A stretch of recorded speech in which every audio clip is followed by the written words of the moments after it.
Friends and welcome to my channel latest web series जिसमें हम बात कर रहे हैं learn English word with current situation, जिसमें हम इंग्लिश के जो वर्ड हैं, जो मीनिंग है, उनको हम करंट के टॉपिक्स से किस प्रकार जोड़कर सीख सकते हैं। तो आइए हम चलते हैं सबसे पहले मीनिंग के ऊपर।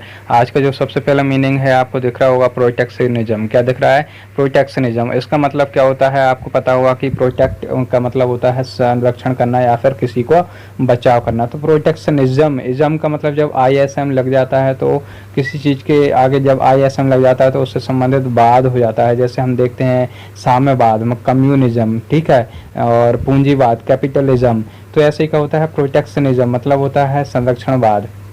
तो ये मीनिंग क्यों आया है, इसके पीछे कहानी ये है। इसके पीछे कहानी समझने के लिए सबसे पहले हम न्यूज़ को जान लेते हैं। तो देखिए ऊपर हेडिंग में लिखा हुआ है कि बिल्डिंग आत्मनिर्भर भारत। क्या? बिल्डिंग आत्मनिर्भर भारत मतलब भारत को क्या बनाओ?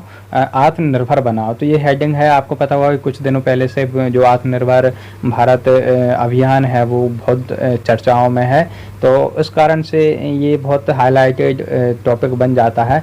नीचे लिखा हुआ है कि it is about channelling India's strength. क्या कह रहे हैं कि यह जो समय है वो भारत की ताकत को परखने का है।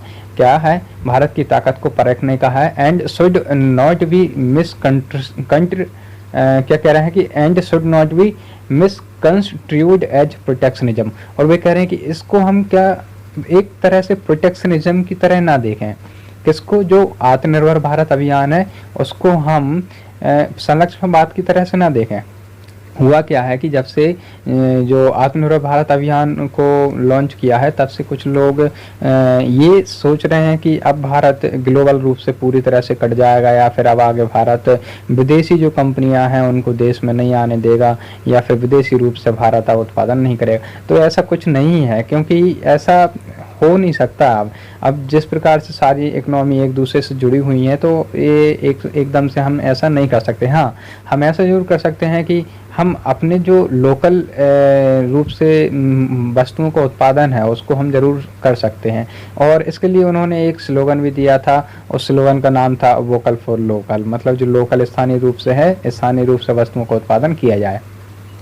तो वही प्रोटेक्शनिज्म का मतलब क्या होता है? संरक्षणवाद हमने देखा, ठीक है। आगे अगली न्यूज हम देखें तो अगली न्यूज में जो मीनिंग आया है, यहाँ पर मीनिंग आया है कोरोलरी। क्या आया है? Corollary, COROLLARY। तो ये क्यों आया? देखो, on my 12 when Prime Minister Narendra Modi announced its 5 pillars, the core was non-economic and non-materialistic in character। मतलब जो मोदी जी थे उन्होंने जब 12 मई को कुछ घोषणाएं की थी, उस घोषणा में क्या हुआ था? नॉन मटेरियलिस्टिक, मतलब जो मटेरियल का मतलब होता है धातुएं, ठीक है, और इकोनॉमिक, नॉन इकोनॉमिक, मतलब कुछ ऐसी घोषणा की थी जो इससे संबंधित नहीं थी। तो उसमें इन्होंने एक स्लोगन दिया था जो हमने अभी पीछे जो प्रोटेक्शनिज्म था इसमें बात की है कि लोकल, वोकल फॉर लोकल। तो इसको क्या हुआ था कि इससे संबंधित जो प्रोटेक्शनिज्म आया था तो लोग ये अनुमान लगा रहे थे कि अब भारत पूरी तरह से क्या हो जाएगा? ग्लोबलाइजेशन से दूर हट जाएगा। लेकिन ऐसा नहीं होने वाला है, क्योंकि ये कुछ अवधारणाएं हैं और जिस तरह से एक दूसरे की अर्थव्यवस्थाएं कनेक्टेड हैं, तो इसको देखते हुए यह नहीं कहा जा सकता है कि अब हम पूरी तरह से कट जाएंगे। देखो, हाँ, ऐसा जरूर हो सकता है कि अब हम स्थानीय रूप से वस्तुओं को उत्पादन पर ज़्यादा ध्यान दें, लेकिन ऐसा नहीं हो सकता है कि हम ग्लोबलाइजेशन से दूर रह सकें, ठीक है। हम मीनिंग की बात करें तो कोरोलरी मीनिंग है। कोरोलरी मीनिंग की यदि हम देखें तो देखो, कोरोलरी मीनिंग का मतलब एक ऐसा होता है, एक कोई निष्कर्ष होता है, कंक्लूजन होता है, कंक्लूजन, ठीक है। इसका यदि मीनिंग देखें तो देखो यहाँ पर लिखा हुआ है आपको कोरोलरी इस सिचुएशन, मतलब एक ऐसी स्थिति, आ स्टेटमेंट और a fact that is the natural and direct result of another one. मतलब एक ऐसी स्थिति या कथन जो अन्य स्थिति या कथन का क्या हो? स्वाभाविक और प्रत्यक्ष परिणाम हो। तो उसको हम क्या कह सकते हैं कि निष्कर्ष भी कह सकते हैं और एक अनुमिति भी कह सकते हैं, ठीक है। तो ये हमने मीनिंग देखा कोरोलरी का। नेक्स्ट मीनिंग की ओर चलें तो देखो, 22 मई में जो हेडिंग है वो बता रहे हैं कि ए डिप्लोमेटिक ओपनिंग। क्या? एक रणनीतिक ओपनिंग की जानी चाहिए, ठीक है। ये WHO की न्यूज़ है और न्यूज में जो हाईलाइटेड है वो वर्ड का हम देखेंगे कंसेंसस। क्या देखेंगे? कंसेंसस मीनिंग के बारे में जानेंगे। यहाँ पर हम यदि न्यूज की बात करें तो consensus at WHO shows it is possible to construct a middle path amid tapping confrontation between China and America. देखो यहाँ पर कन्फ्रंटेशन और कंसेंसस दोनों की मीनिंग हम देखेंगे यहाँ पर। तो यहाँ WHO क्या कह रहा है, देखो कंसेंसस का मतलब होता है एक आम धारणा, एक आम सहमति, मतलब एक ऐसी सहमति जिससे कि सारे लोग क्या हों, सहमत हों, उनकी धारणा उनके विचार क्या हों, एक दूसरे से मिलते जुलते हों। तो कंसेंसस का मतलब होता है एक दूसरे के विचारों का आपस में मिलना। देखो यहाँ पर लिखा भी हुआ है agreement among a group of people, मतलब लोगों के बीच आम सहमति और सर्वसम्मति भी कह सकते हैं। तो क्या कह रहे हैं कि कंसेंसस एट WHO, मतलब जो वर्ल्ड हेल्थ ऑर्गेनाइजेशन है उसमें क्या है, एक आम धारणा बन गई है। सो इट इज़ पॉसिबल, मतलब वो कह रहे हैं कि यह संभव है टू कंस्ट्रक्ट ए मिडिल पथ, कि मतलब यहाँ पर एक क्या हो जाए, एक मध्य का रास्ता, एक बीच का रास्ता बन जाए। एमिड, एमिड का मतलब होता है इसके बीच, ठीक है। जैसे जो कोरोना वायरस है, कोरोना के वायरस के दौरान, एमिड का मतलब दौरान भी कह सकते हैं और बीच में भी कह सकते हैं, मतलब कोरोना वायरस के बीच में या कोरोना वायरस के दौरान।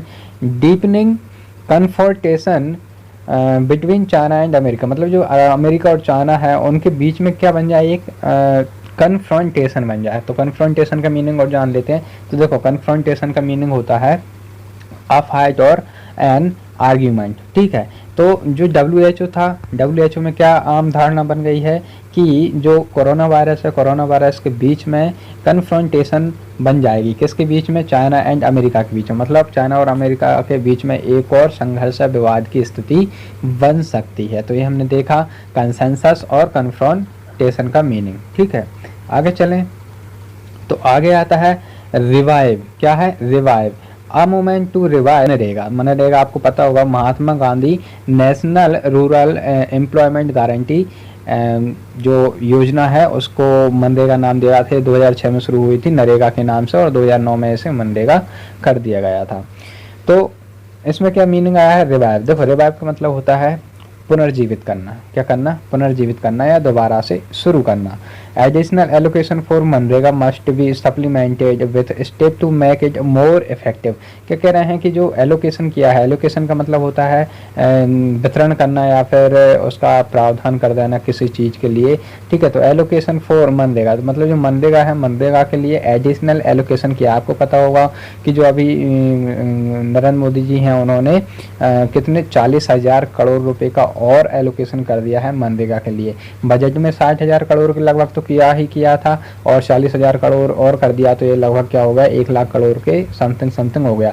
इससे क्या होगा कि जो माइग्रेंट वर्कर्स हैं, हमने पीछे देखा था पिछली वीडियो में, पार्ट 2 में देखा था शायद, कि माइग्रेंट का मीनिंग क्या था, प्रवासी था। तो जो माइग्रेंट वर्कर हैं उनके लिए काम मिले, इसलिए क्या था, उन्होंने जो मनरेगा में, मनरेगा स्कीम उसके तहत 40,000 करोड़ का क्या कर दिया, एलोकेशन कर दिया है।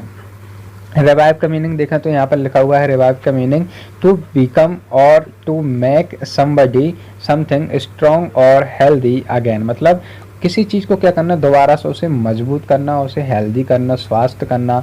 अगेन टू कम और to bring somebody back to life और कंसेंससनेस, ठीक है, किसी का पुनर्जीवित होना या करना, किसी का पुनः जीवित होना या करना। तो ये मीनिंग देखा हमने, ठीक है। और बाकी ये न्यूज़ थी कि 40,000 crore as part of the stimulus. Stimulus का हमने मीनिंग देखा था। स्टिम्युलस का मतलब होता है उसको और संवर्धित करना, package. The union government has finally acknowledge the importance of MNREGA, ठीक है। तो आज के हमने वर्ड देख लिए, हमारे कंप्लीट वर्ड हो गए और ये न्यूज़ थी। तो आज की वीडियो बस इतना ही। वीडियो देखने के लिए धन्यवाद।